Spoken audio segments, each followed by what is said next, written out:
Hello friends, myself Nivedita Mission. You all are welcome to my YouTube channel Study with Nivedita. आज हम class 10th history के chapter print culture in the model world का second part study करेंगे। इस part में हम बचे हुए सारे टॉपिक्स को कवर करेंगे। तो चलिए स्टार्ट करते हैं।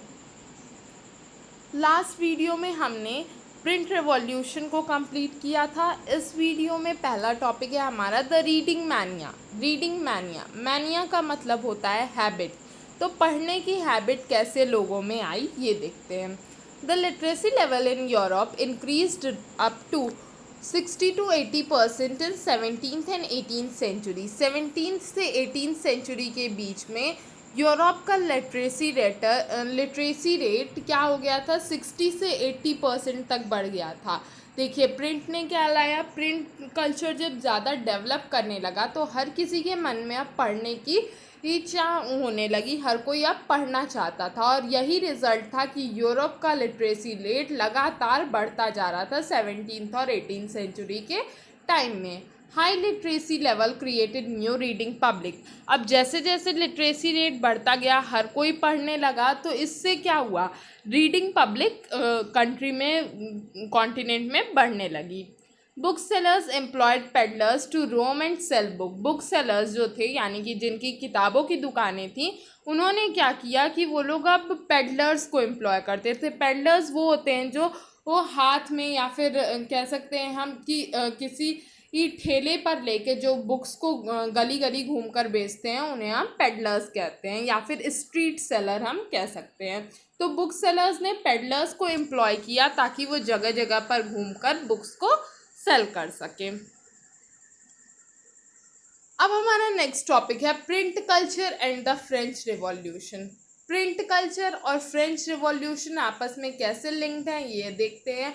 हम जानते हैं फ्रेंच रिवॉल्यूशन 1789 में हुआ था। क्लास 9th में हमने इसके बारे में ब्रीफ स्टडी की हुई है। तो चलिए देखते हैं। Many historians believe print culture created condition which led to French Revolution. बहुत सारे हिस्टोरियंस का ऐसा मानना है कि प्रिंट कल्चर ने ही कुछ ऐसी कंडीशन क्रिएट की थी जिसकी वजह से फ्रेंच रिवॉल्यूशन हुआ। अब क्या क्या कंडीशंस थी, तो पहला, print popularise the idea of enlightenment thinker which included critical commentary on tradition, superstition and despotism. Print ने किन चीज़ों के आइडियाज़ को एनलाइट किया, दिखाया, तो फिर जो पुराना ट्रेडिशन था उसके खिलाफ, सुपरस्टिशंस अंधविश्वास और डेस्पोटिज्म यानी कि क्रूरता के खिलाफ, इन सारी चीज़ों के खिलाफ प्रिंट ने एक आइडिया ऑफ एनलाइटमेंट, नॉलेज फैलाना शुरू की। Voltaire and Rousseau were among the prominent enlightenment thinker. Voltaire और रूसो नाम के दो राइटर्स थे जो कि प्रोमिनेंट एनलाइटमेंट थिंकर माने जाते हैं, यानी कि बहुत हाई लेवल तक इस नॉलेज को पहुंचाने वाले माने जाते हैं। नेम याद रखिएगा, वोल्टायर और रूसो। सेकेंड पॉइंट है हमारा, print created a new culture of dialogue and debate. Print ने डायलॉग और डिबेट का एक नया कल्चर बनाया था। General public began to discuss the values, norms and institutions and try to re evaluate the established notions. देखिए, जब print की वजह से जैसे जैसे लोग पढ़ते थे जिन आइडियाज़ को, उनके दिमाग में जो भी आइडियाज़ थे वो धीरे धीरे अब उनके प्रति क्वेश्चंस करने लगे। वो जब भी एक साथ लोग इकट्ठा होते थे, उन चीज़ों पे वो चर्चा करते थे, डिबेट करते थे और सारी चीज़ें वो उनके प्रति आर्ग्यूमेंट्स करते थे। तो जनरल पब्लिक जो थी वो अलग अलग तरह के वैल्यूज़ को, इंस्टीट्यूशंस के नॉर्म्स को वो नोशन इवेल्युएट करने लगी, चेक करने लगी और उसके बाद उसके प्रति क्वेश्चंस अराइज करने लगी। नेक्स्ट पॉइंट है हमारा, by the 1780s there was a surge in literature which mocked the royalty and criticise their morality. 1780s के टाइम में लिटरेचर इतना ज़्यादा बढ़ गया था कि उसने रॉयल्टी को मॉक कर दिया, रोक दिया और मोरालिटी को क्रिटिसाइज किया। Print helped in creating an image of royalty that they indulge in their own pleasure at the expense of common people. Print ने एक इमेज क्रिएट की उस रॉयल्टी की जो कि अपने प्लेजर को, रॉयल्टी यानी कि उस तरह के रिच लोगों को या फिर उस तरह के लीडर्स को जो कॉमन पीपल्स के एक्सपेंसेस से अपना प्लेजर चलाता है, मीन्स खुद राज करता है लेकिन किन के पैसों पर, कॉमन पीपल के पैसों पर। तो उन लोगों के प्रति क्रिटिसिज्म बहुत बढ़ा दिया था प्रिंट ने। अब देखिए, the nobility and the common people before the French Revolution, a cartoon of late 18th century. ये लेट 18th सेंचुरी का एक कार्टून है जो क्या रिप्रेजेंट कर रहा है, नोबिलिटी और कॉमन पीपल्स को। ऊपर की तरफ हम देख सकते हैं ये नोबिलिटी है जो कि रिच है, रूल कर रही है, जबकि नीचे की तरफ जो कॉमन पीपल्स है वो लगातार हार्डवर्क कर रहे हैं। नेक्स्ट टॉपिक है हमारा द 19th सेंचुरी। अब तक हमने 17th और 18th सेंचुरी की बात की, उसमें प्रिंट का एक्सपेंशन देखा। अब हम 19th सेंचुरी की बात करेंगे। So the 19th century saw vast leap in mass literacy in Europe. 19th century में लिटरेसी रेट बहुत ज़्यादा बढ़ गया था यूरोप में। This bought a large number of new leaders among children, womens and workers. अब नए नए लीडर्स सामने आ रहे थे, लेकिन किन ग्रुप से? अब तक सिर्फ हम जानते हैं कि सोसाइटी का जो मेंस का पार्ट था वहाँ से मैक्सिमम लीडर्स हमें दिखाई देते थे और जो रिच लोग थे ज़्यादातर वो रूल करते थे। लेकिन प्रिंट के इतने ज़्यादा बढ़ने से और लिटरेसी रेट के इतने ज़्यादा बढ़ने से अब large number of new readers सामने आ रहे थे। कौन कौन लोग रीडर्स थे? चिल्ड्रंस थी, वुमेन्स थी और वर्कर्स थे। Many books were printed and written and printed, keeping in mind the sense of sensibilities of children. देखिए, बहुत सारी बुक्स ऐसी भी थीं जिन्हें लिखा और प्रिंट इस चीज़ को ध्यान में रखते हुए किया जा रहा था कि उन बुक्स का कुछ सेंसिबल मीनिंग चिल्ड्रंस तक भी जाए। A page from book of children, यहाँ एक पेज दिखाया गया है एंशिएंट टाइम का जो कि चिल्ड्रंस की बुक में था, जिसमें हम कॉमनली देख सकते हैं तो किसी स्टोरी का राइटिंग दिखाई दे रहा है हमें। Many folk tales were rephrase to suit the children. Childrens को पढ़ाने के लिए फोक टेल्स लिखी जाती थी। Many womens become important as reader as well as writers. बहुत सारी वुमेन्स ऐसी थी जो सिर्फ रीडर ही नहीं थी, केवल बुक्स को पढ़ती ही नहीं थी, वो राइटर भी बन गई थी। वो अपनी राइटिंग को भी बुक्स में पब्लिश करती थी।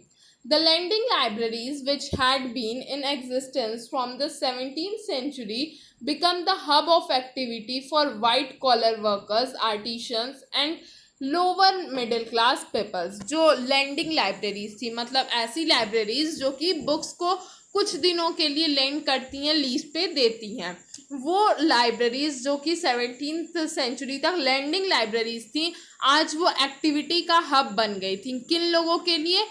वाइट कॉलर वर्कर्स के लिए, आर्टिशंस के लिए और मिडिल क्लास लोगों, लोअर मिडिल क्लास लोगों के लिए।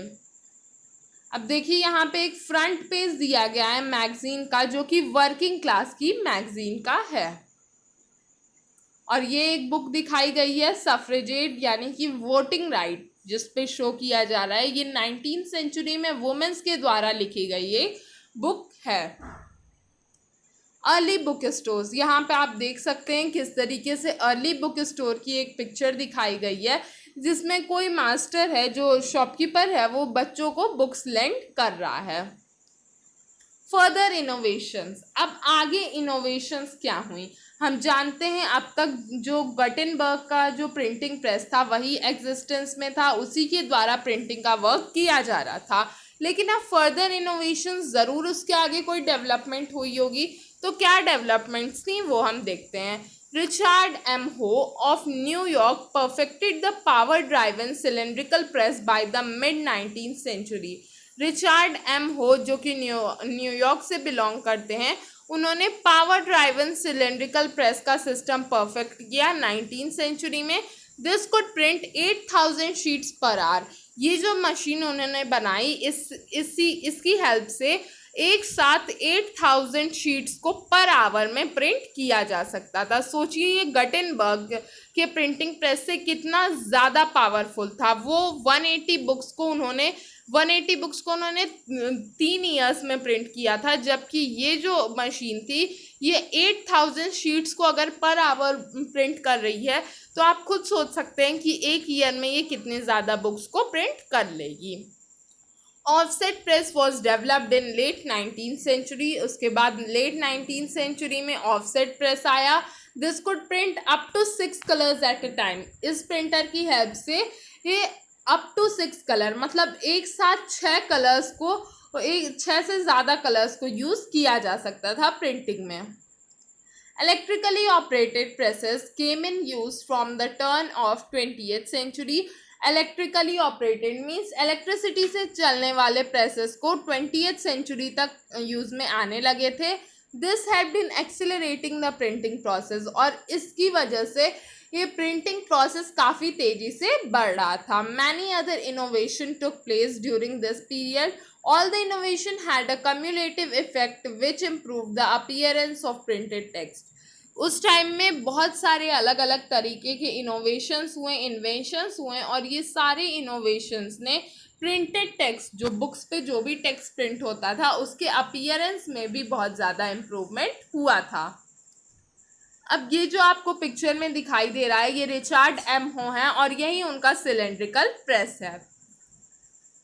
अब new strategies to sell book, क्या क्या नए तरीके अपनाए जा रहे थे बुक सेलर्स के द्वारा ज़्यादा से ज़्यादा बुक्स को सेल करने के लिए। So many periodical serialised important novels in 19th century.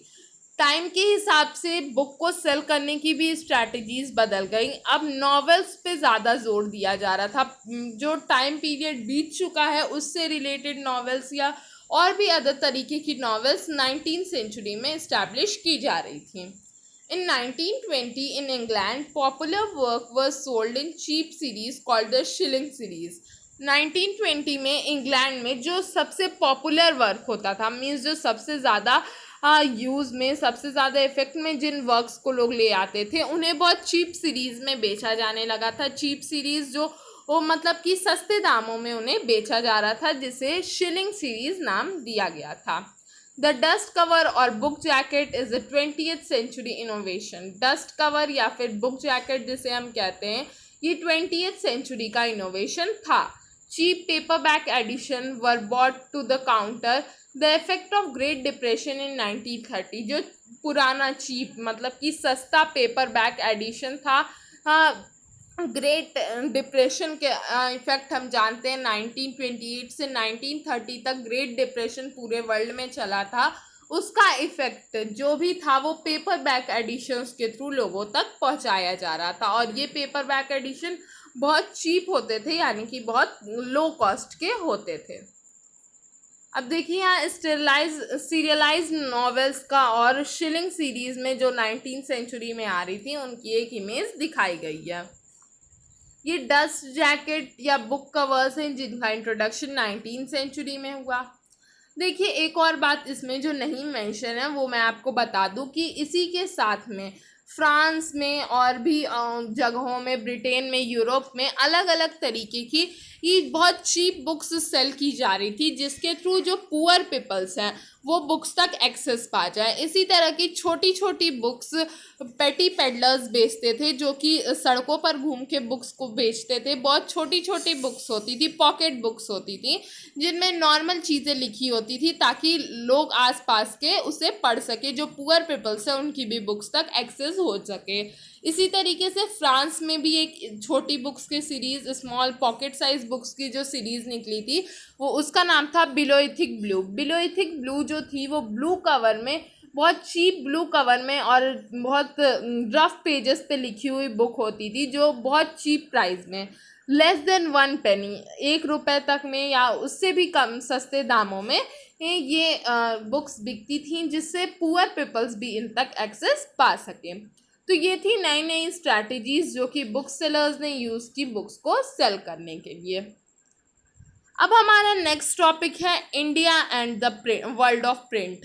अब तक हमने पूरे अदर कंट्रीज़ की, यूरोप की और भी अदर कॉन्टिनेंट्स की बात की कि किस तरीके से प्रिंट वहाँ फैला।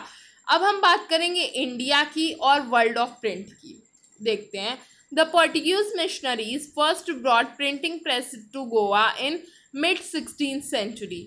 पोर्टुगीज मिशनरीज जो कि गोवा में सबसे पहले आई, इंडिया में गोवा में आई 16th सेंचुरी में, वो अपने साथ प्रिंटिंग प्रेस को ले आई थी। The first book were printed in Konkani language. जो सबसे पहली बुक्स प्रिंटेड हो रही थी उस टाइम में, उनका वो किस लैंग्वेज में थी? कोंकणी लैंग्वेज में। By 1674 about 50 books had been printed in Konkani and Kanara language. 16 century के मिड में ये प्रिंटिंग प्रेस आया था और 1674 के आते आते 50 बुक्स कोंकणी और कनारा लैंग्वेज में प्रिंट की गई थी। Catholic priest printed the first Tamil and Malayalam book in 1579 at Cochin and 1713 respectively. Catholic priest जो थे उन्होंने पहली तमिल और मलयालम बुक्स को प्रिंट किया था। पहली तमिल बुक कोचिन में प्रिंट हुई 1579 में और उसके बाद पहली मलयालम बुक 1713 में प्रिंट हुई थी। From 1780, James Augustus Hickey began to edit the Bengal Gazette. देखिए 1780 के टाइम में जेम्स ऑगस्टस हिके, जो कि एक ब्रिटिशर थे या फिर हम कह सकते हैं एक कॉलोनियल रूलर था, जिसने बंगाल गैजेट नाम की बुक्स को एडिट करना शुरू किया था। It was first weekly Indian newspaper brought out by Gangadhar Bhattacharya. ये पहला वीकली इंडियन न्यूज़पेपर था बंगाल गैजेट, जो कि गंगाधर भट्टाचार्य ने ले आए थे इसे एग्जिस्टेंस में। हिके also published a lot of gossip about the senior officials of the company. जो ऑगस्टस हिके जो बंगाल गैजेट प्रिंट कर रहे थे, वो इस बुक में, इस सीरीज़ में काफ़ी ज़्यादा गॉसिप भी प्रिंट करते थे। और किनकी गॉसिप? अपने सीनियर ऑफिशियल्स की, कंपनी के, ईस्ट इंडिया कंपनी के सीनियर ऑफिशियल्स की। So governor general Warren Hasting prosecuted हिके, और उनकी इसी वर्क की वजह से, उनके इसी गॉसिप्स को प्रिंट करने की वजह से, जो उस टाइम में गवर्नर जनरल थे इंडिया के, वॉरेन हेस्टिंग, उन्होंने हिके को प्रोसिक्यूट कर दिया, वर्क से निकाल दिया था और उन्हें मरवा दिया। ये बंगाल गैजेट का एक प्रिंटेड पेज हम देख सकते हैं जो उस टाइम में इंडिया में प्रिंट हो रहा था। Warren Hastings encouraged the publication of official sectioned newspaper to protect the image of colonial government. Warren Hasting ने ज़्यादा से ज़्यादा ऑफिशियल सैंक्शन न्यूज़पेपर का पब्लिकेशन इनकरेज किया। ऐसा क्यों? वो उस तरीके के न्यूज़पेपर पब्लिश करवाना चाहते थे जो कि ऑफिशियली पब्लिश हो, मीन्स जो ईस्ट इंडिया कंपनी के गवर्नमेंट के अंडर में पब्लिश हों। ऐसा वो क्यों करना चाहते थे? वो कॉलोनियल गवर्नमेंट की इमेज को प्रोटेक्ट करना चाहते थे, ताकि कोई भी कॉमन पीपल कॉलोनियल गवर्नमेंट या ईस्ट इंडिया कंपनी के बारे में कोई गलत चीज़ ना प्रिंट करे, उनके अगेंस्ट में कोई चीज़ ना प्रिंट करे। इसी वजह से वो ऐसा कर रहे थे। Print culture helped in initiating new debate on religious, social and political issues in India. Print culture की वजह से रिलीजियस, सोशल और पॉलिटिकल इश्यूज जो भी इंडिया में चल रहे थे, उन सब के ऊपर नया डिबेट स्टार्ट किया। मैनी एग्जिस्टिंग रिलीजियस प्रैक्टिसेस वर क्रिटिसाइज। जो पहले से चली आ रही ही रिलीजियस प्रैक्टिसेस थी, उन सब को क्रिटिसाइज किया गया, उन सब के अगेंस्ट में आवाज़ उठाई गई जो कि सही नहीं थी। Raja Ram Mohan Roy published Sambad Kaumudi from 1821 to criticise the orthodox views in Hinduism. Raja Ram Mohan Roy, जिनको हम जानते हैं, वो एक काफ़ी अच्छे सोशल रिफॉर्मर रहे थे। कई तरह की ऑर्थोडॉक्स हिंदू सोसाइटी की जो सुपरस्टिशंस थी उसे इन्होंने तोड़ा था और उसके अगेंस्ट में वर्क किया था। इसी सीरीज़ में उन्होंने अपनी एक बुक पब्लिश की थी जिसका नाम था संबद कौमुदी। 1821 में ये बुक पब्लिश हुई, जिसमें क्या चीज़ें? Orthodox views in Hinduism. Hindu culture में जो भी ऑर्थोडॉक्स रूढ़िवादी चीज़ें चली आई हैं उनको क्रिटिसाइज किया गया था। यहाँ पर एक पिक्चर हम राजा राम मोहन रॉय की देख सकते हैं। अब देखिए, the Hindu orthodoxy commission the Samachar Chandrika to counter his opinion. अब उसके बाद हिंदू ऑर्थोडॉक्सी कमीशन जो था, उसने राजा राम मोहन रॉय की जब बुक आई संबद कौमुदी, जिसमें हिंदू ऑर्थोडॉक्सी के अगेंस्ट चीज़ें लिखी हुई थी, उसके बाद उसी का आंसर देने के लिए हिंदू ऑर्थोडॉक्सी कमीशन ने भी एक बुक प्रिंट की जिसका नाम था समाचार चंद्रिका, वो उसने भी अपने ओपिनियंस इस बुक में रखे थे। 1822 publication of two Persian newspaper began and Jami Jahannama and Shamsul Akbar. 1822 में दो पर्शियन न्यूज़पेपर्स भी प्रिंट होने स्टार्ट हुए, जिसमें से पहला था जामी जहाननामा और दूसरा शमशूल अकबर। फिर Bombay Samachar a Gujarati newspaper appeared in the same year. इसी ईयर में 1822 में ही एक गुजराती न्यूज़पेपर भी एग्जिस्टेंस में आया जिसका नाम था बॉम्बे समाचार। In North India, the ulama began to publish cheap lithographic prints which contain Persian and Urdu translation of holy scripture. North India में जो उल्म थे वो उन लोगों ने क्या शुरू किया, चीप लिथोग्राफिक टेक्स्ट उन्होंने प्रिंट करना शुरू किया। चीप यानी कि जो सस्ते दामों पर लिथोग्राफिक प्रिंट उन्होंने शुरू किए प्रिंट कराना। किस लैंग्वेजेस में? पर्शियन और उर्दू ट्रांसलेशन होती थी होली स्क्रिप्चर्स की। They also publish religious newspaper and tracts, वो लोग रिलीजियस न्यूज़पेपर और ट्रैक्ट्स भी प्रिंट करते थे। The Deoband seminary was founded in 1867। It publish 1000 fatwas about proper conduct in the life of Muslims. उसके बाद ही इस्लामिक वर्ल्ड का ही एक और बुक पब्लिश हुई जिसका नाम था देवबंद सेमिनारी। ये 1867 में एग्जिस्टेंस में आई और इसमें 1000 मीन्स हज़ारों तरह के फतवाज मीन्स ऐसी कुछ हम कह सकते हैं ऐसे कुछ ऑर्डर्स होते हैं जो कि रिलीजियस लोग देते हैं और उन्हें फॉलो करना ज़रूरी होता है। ये इस्लामिक कल्चर की चीज़ है। तो ये लाइफ्स ऑफ मुस्लिम्स की लाइफ में थाउजेंड्स ऑफ फतवाज इस बुक में प्रिंट किए गए। फिर Ramcharitmanas of Tulsidas was printed from Calcutta in 1810। जो रामचरितमानस नाम की बुक हम जानते हैं तुलसीदास ने लिखी थी, उसका प्रिंट 1810 में स्टार्ट हुआ। सबसे पहले कहाँ प्रिंट हुआ? ये कैलकाटा में 1810 में। From the 1880s the Naval Kishore press at Lucknow and Shri Venkateshwar press in Bombay published many religious texts in vernacular. अब देखिए रिलीजियस टेक्स्ट को प्रिंट करने में किन दो प्रेसेस का नेम पर्टिकुलरली आता है। So the Naval Kishore press Lucknow में और श्री वेंकटेश्वर प्रेस बॉम्बे में, ये दोनों प्रेसेस 1880 में फॉर्म हुए थे और ये religious text vernacular language means local languages में प्रिंट करते थे। यहाँ पर एक पिक्चर दिखाई गई है रामचरितमानस का जो एडिशन उस टाइम में प्रिंट होता था और साथ में तुलसीदास की। Print have been bringing the religious texts within reach of common masses. Print की मदद से अब जो रिलीजियस टेक्स्ट थे वो कॉमन लोगों के बीच में पहुंचना शुरू हो गए थे। It also have been shaping the new political debate. इसके साथ साथ प्रिंट की वजह से नया पॉलिटिकल डिबेट भी शेप में आ रहा था। It also helped in connecting the peoples from various part of India by carrying news of one part to another. इसने लोगों को भी कनेक्ट किया, अलग अलग पार्ट से इंडिया के लोगों को आपस में कनेक्ट किया। और किस तरीके से कनेक्ट किया? इसमें न्यूज़ कैरी होती थी जो एक पार्ट से दूसरे पार्ट में जाती थी। अब देखिए नेक्स्ट टॉपिक है हमारा new forms of publication. Publication के नए नए फॉर्म्स तरीके क्या थे?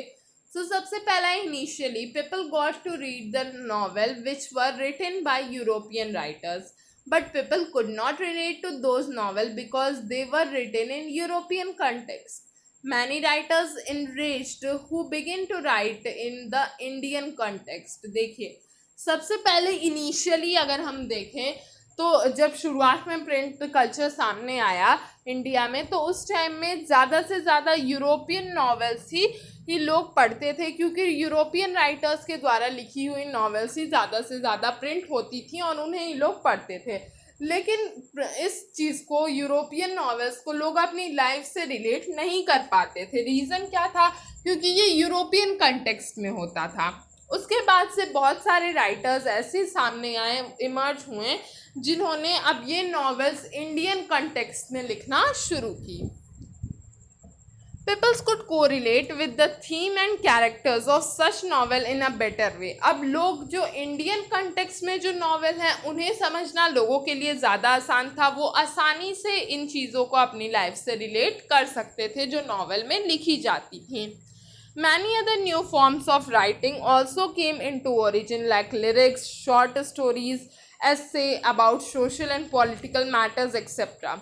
बहुत सारे और भी नए नए तरीके लिखने के सामने आए, ओरिजिन में आए, जैसे कि लिरिक्स का लिखा जाना, सॉन्ग की लिरिक्स, साथ में शॉर्ट स्टोरी, छोटी छोटी स्टोरीज, एसेज और सोशल और पॉलिटिकल मैटर पे आर्टिकल्स भी आए. A new visual culture was taking shape by the end of 19th century. एक नया विजुअल कल्चर भी सामने आ रहा था 19th सेंचुरी के एंड तक. Many printing presses started to produce visual image in large number. Works of painters like Raja Ravi Varma were produced for mass circulation through printing. अब देखिए, पढ़ने के साथ साथ रीडिंग कल्चर के साथ साथ विजुअल कल्चर भी तेज़ी से सामने आ रहा था. विजुअल कल्चर कैसे? बहुत सारे जो प्रिंटिंग प्रेसेस थे वो टेक्स्ट के साथ साथ कुछ इमेजेस भी लार्ज नंबर में उसमें प्रिंट कर रहे थे. मीन्स टेक्स्ट जो लिखे हुए हैं उससे रिलेटेड कुछ इमेजेस भी उसके साथ प्रिंट होती थी. इस वर्क में कैसे पेंटर्स जैसे कि राजा रवि वर्मा जो सबसे पॉपुलर नेम सामने आता है, इनकी बनाई हुई बहुत सारी इमेजेस आज भी ही सर को उस टाइम में तो मोस्ट फेमस थी और आज भी दिखाई देती हैं प्रिंटेड में. ये दो पेंटिंग्स आपके सामने हैं, एक किसी गॉड की दिखाई दे रही है और किसी एक लेडी की ही दिखाई दे रही है. ये दोनों पेंटिंग्स राजा रवि वर्मा की बनाई हुई हैं. By the 1870, caricature and cartoon were being published in journal and newspaper. 1870 से caricature और cartoon भी publish किया जाने लगा newspapers और journals में. They commented on various social and political issues. और इन caricatures और cartoons के through बहुत सारे social और political issues पे comment किए जाते थे. Women's and print. अब देखते हैं वुमेन्स का और प्रिंट का क्या रिलेशन रहा. So many writers wrote about the lifes and feelings of womens. बहुत सारे ऐसे राइटर्स थे जो कि वुमेन्स की फीलिंग और उनकी लाइफ के बारे में लिखते थे. Due to this readership among middle class womens increased substantially. देखिए, इसकी वजह से जब राइटर्स वुमेन्स की लाइफ और फीलिंग के बारे में लिखना शुरू किए तो मिडिल क्लास वुमेन्स को इसका पढ़ने के लिए उनकी चाह भी बढ़ गई. There were many liberal husbands and fathers who stressed on womens education. उस टाइम में बहुत सारे ऐसे हस्बैंड्स और फादर्स थे जिन्होंने अपने डॉटर्स को, अपनी वाइफ्स को वुमेन एजुकेशन के प्रति बढ़ावा दिया. While some women got education at home, some other went to school as well. जिनके हस्बैंड, जिनके फादर्स लिबरल थे, उन्होंने तो वुमेन एजुकेशन को बढ़ावा दिया. इसकी वजह से कुछ वुमेन्स घर पे ही एजुकेट की गई और कुछ लोगों को स्कूल्स भी भेजा गया. This was the time when many women's writers also began to express their views through their writings. और यही टाइम था जब वुमेन्स एजुकेट होना स्टार्ट की तो धीरे धीरे वो भी अपनी राइटिंग्स को पब्लिश करना शुरू की और बहुत सारी राइटर्स, वुमेन राइटर्स उस समय एग्जिस्टेंस में आई जो कि अपने व्यूज़ को एक्सप्रेस कर रही थी. Conservative Hindus and Muslims were still against women education. लेकिन इसमें भी एक ड्रॉबैक था. बहुत सारे कंजर्वेटिव हिंदू लोग और मुस्लिम्स लोग, कंजर्वेटिव यानी कि जो रूढ़िवादी सोच रखते हैं, ऑर्थोडॉक्स सोच रखते हैं, उन लोगों की बात यहाँ की गई है. कंजर्वेटिव हिंदूज और मुस्लिम्स जो कि अभी भी वुमेन एजुकेशन के अगेंस्ट में थे. They thought that a girl mind would be polluted bye education. उनका मानना क्या था कि if a girl will be educated, अगर कोई लड़की पढ़ेगी लिखेगी तो उसका माइंड पॉल्यूट हो जाएगा एजुकेशन से. People wanted their daughter to read religious texts but did not want them to read anything else. उनका मानना ये था कि जो वुमेन्स हैं वो रिलीजियस टेक्स्ट्स तो रीड कर सकती हैं लेकिन उनके उस चीज़ों के अलावा उन्हें और कुछ नहीं पढ़ना चाहिए. While Urdu, Tamil, Bengali and Marathi print culture had developed early. Hindi printing began seriously only from the 1870. जैसा कि अब तक हमने वुमेंस की प्रिंट के बारे में देखा, अब हम देखते हैं कि उर्दू, तमिल, बंगाली और मराठी प्रिंट कल्चर तो बहुत पहले ही डेवलप हो गया, लेकिन हिंदी प्रिंटिंग सीरियसली 1870s के बाद ही शुरू हुई। Print and the poor people. अब प्रिंट और पुअर पीपल्स का क्या रिलेशन रहा? So very cheap small books were brought to the market in 19th century. Madras town में बहुत चीप छोटी छोटी बुक्स मार्केट्स में आई 19th सेंचुरी के टाइम में। These books were sold at cross road so that poor people could buy them. ये जो बुक्स थी, ये चीप बुक्स क्रॉस रोड यानी कि चौराहों पर बेची जाती थी ताकि पुअर पीपल्स इन्हें देखें और ख़रीद सकें। Public libraries were set up from the early 20th century which helped in increasing the access to book. Public libraries भी अर्ली 20th सेंचुरी तक सेट की गई, जिसकी वजह से लोगों की बुक्स तक एक्सेस बढ़ गई।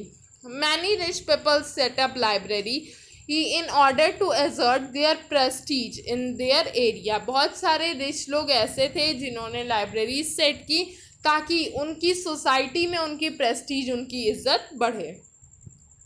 Print and censorship. अब तक देखा हमने क्या चीज़ें प्रिंट हो रही थी, किसका किस चीज़ पे क्या इफेक्ट था, क्या क्या चेंजेस प्रिंट ने ले आए। अब नेक्स्ट टॉपिक है हमारा प्रिंट एंड सेंसरशिप। प्रिंट के साथ साथ सेंसरशिप यानी कि क्या क्या कंट्रोल्स लगाए गए। So before 1798 the colonial rulers were not too concerned with censorship. 1798 के पहले तक कॉलोनियल रूलर्स को सेंसरशिप यानी कि कोई भी रोक लगाने की ज़रूरत नहीं महसूस हुई, लेकिन initially the control measures were directed against Englishman in India who were critical of company misrules. लेकिन कंट्रोल मेजर्स उन्हें ज़्यादा ज़रूरी लगे जो इंग्लिशमैन्स इंडिया में थे। वो क्या कह रहे थे कि कंपनी का मिसरूल सबके सामने नहीं आना चाहिए, इसलिए वो प्रिंट पर कुछ रोक लगाना चाहते थे। In case of seditious report the newspapers were warned. और अब देखिए, ये सेंसरशिप का एक बहुत इंपॉर्टेंट रूल आपके सामने आ रहा है। देखिए, अगर कोई सेडिशियस रिपोर्ट, सेडिशियस यानी कि कोई विरोधी रिपोर्ट अगर सामने आ रही है, कंपनी के रूल के अगेंस्ट वो रिपोर्ट है, so the newspaper was warned. सबसे पहले न्यूज़पेपर को वार्न किया जाएगा। If warning was ignored the press was liable to seize and printing machinery is confiscated. अगर वार्निंग को इग्नोर किया न्यूज़पेपर में, वो बार बार ऐसी सेडिशियस रिपोर्ट्स को प्रिंट कर रहा है, तो क्या होगा? प्रेस को सीज कर दिया जाएगा, प्रेस को बंद कर दिया जाएगा और उसकी सारी प्रिंटिंग मशीनरीज गवर्नमेंट के द्वारा कॉन्फिस्केट कर ली जाएंगी, यानी कि ले ली जाएंगी, छीन ली जाएंगी। इसी के साथ ये था हमारा प्रिंट एंड सेंसरशिप का टॉपिक और यहीं आपका चैप्टर ख़त्म होता है। अगर आपको इसमें कोई भी डाउट है तो मुझसे कमेंट सेक्शन में पूछिए। ये चैप्टर मैंने आपको शॉर्ट में इसकी एक समरी समझा दी है। अब अगर आप एक बार अपनी एनसीईआरटी बुक को रीड करेंगे तो आपको ये पूरा चैप्टर क्लियर हो जाएगा। इसमें कुछ राइटर्स और उनकी बुक्स के रिलेटेड नेम्स हैं जो कि बोर्ड एग्ज़ाम और आपके स्कूल एग्ज़ाम्स दोनों के पॉइंट ऑफ व्यू से बहुत इंपॉर्टेंट है। प्रिंट एंड सेंसरशिप का टॉपिक, प्रिंट्स एंड वुमेंस का टॉपिक और साथ साथ और भी बहुत सारे ऐसे टॉपिक हैं जो आपके एग्ज़ाम के लिए बहुत यूज़फुल और बहुत इम्पॉर्टेंट हैं। साथ ही इसमें आपको शॉर्ट नोट्स भी मिली हैं। अगर आप चाहें तो इन नोट्स को कॉपी कर सकते हैं। और वैसे अगर आप मेरी माने तो बेस्ट नोट्स वही होती हैं जो हम खुद प्रिपेयर करते हैं। ठीक है, सो बेस्ट नोट वही है जो हम खुद प्रिपेयर करते हैं। फिर भी अगर आप चाहें तो इससे नोट्स लिख सकते हैं और अगर कोई भी प्रॉब्लम हो तो आप मुझसे कमेंट सेक्शन में पूछिए। अगर आपको वीडियो पसंद आया तो इसे लाइक करिए, कमेंट्स करिए, शेयर करिए और मेरे चैनल को सब्सक्राइब करना मत भूलिए। Thank you.